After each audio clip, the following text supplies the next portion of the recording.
Hi lovelies, this is Blossom, and today I want to answer question number 14 of 31 Days of Tarot.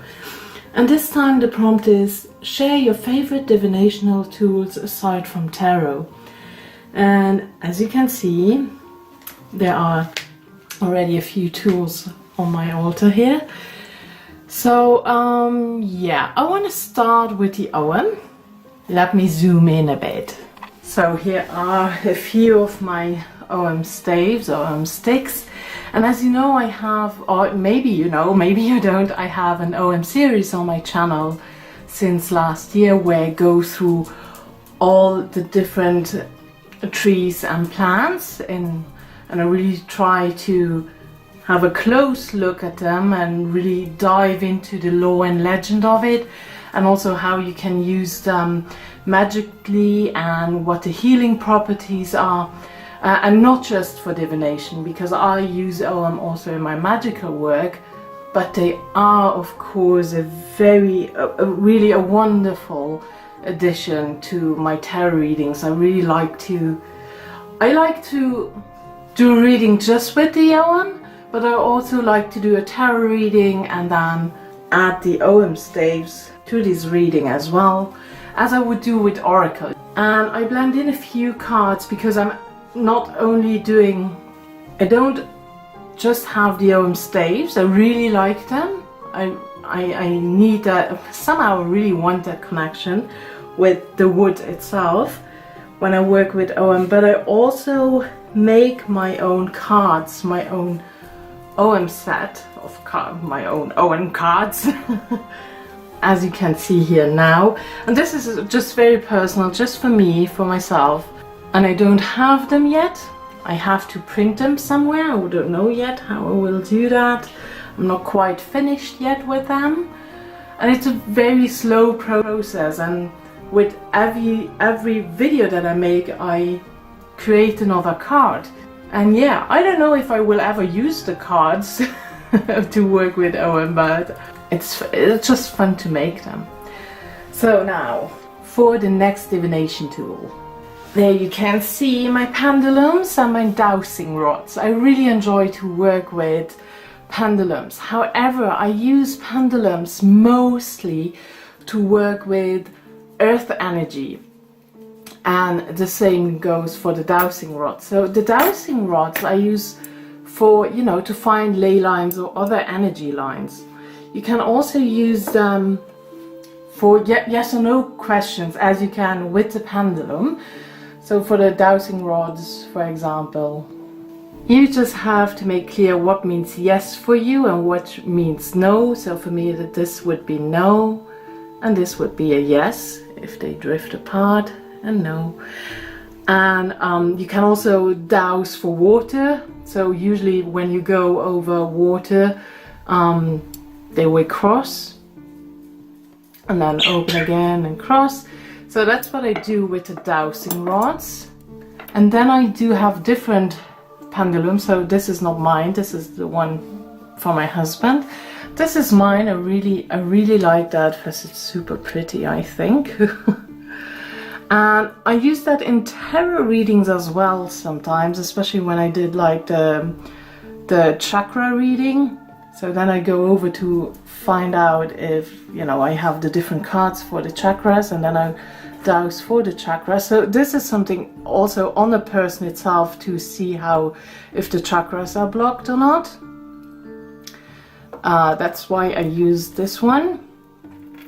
And this one is more my outdoor pendulum because it's really heavy, and the wind does not influence it as much as the other ones, because this one is of course lighter.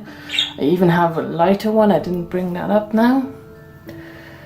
And yeah, so that's quite easy. And what I do especially with that is I measure the Bovis units. Now let me show you.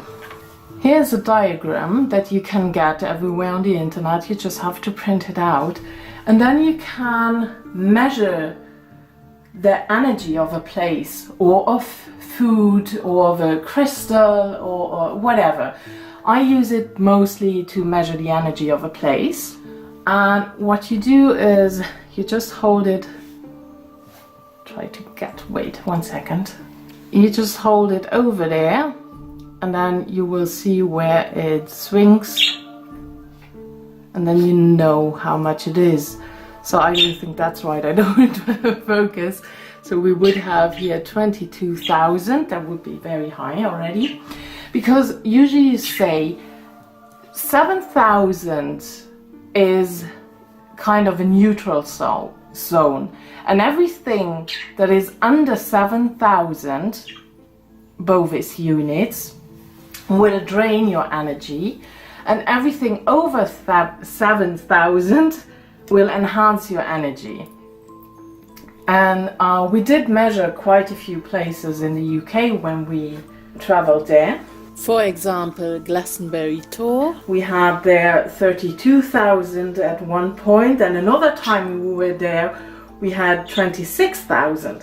And what I find very impressive is that, you know, I'm mostly skeptical about those things, but my husband and I, we always measure separately so that nobody sees what the other gets, and we always have the same result. For example, here we have different, you know, I don't want to show you because it's really messy, so I'm sorry about that. So here we were at Gog and Magog.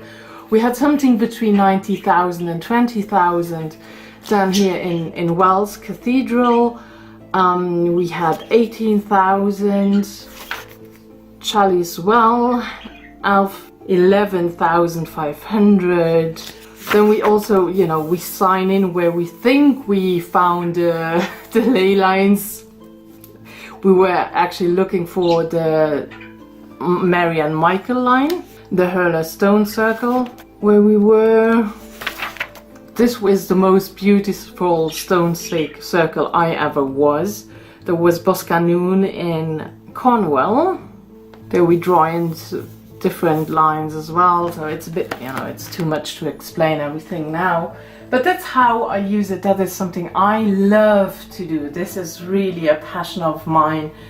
And every place we visit is a bit, you know, a bit of an energy place or a power spot or something, we take that with. But we also did it in our garden, and there you can find your power place as well in the garden. It's kind of a spiral always when you do that. You can, if you are interested in that, you get a lot of information on the internet. I will also blend in 2 books now that may be interesting for you if that is something you consider to research, but just in case. And then the last thing, one of the things I really like to do as well is scrying. And I have a crystal ball for that, very clear. I love that. Mostly it is always recommended to have a darker surface, but I really love to have it crystal clear. That is the way I get the most out of it. And for me it is a bit a portal into fairy to see, you know, it's not so much about seeing the future or anything, it's really seeing into the other world. And that's why I love to use the crystal ball. Sometimes I have an incense stick behind, and when you see the smoke rising up in the crystal ball, it's really cool with the candles. I really enjoy that. And then I also have just a bowl.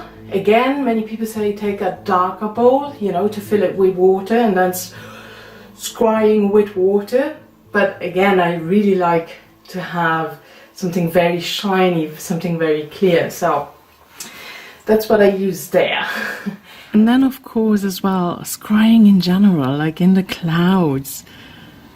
You know, just really, that is really a great summer activity when you just lay in the grass and you scry into the clouds.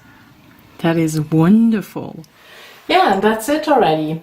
So thank you so much for watching. Much love and blessings, and bye bye.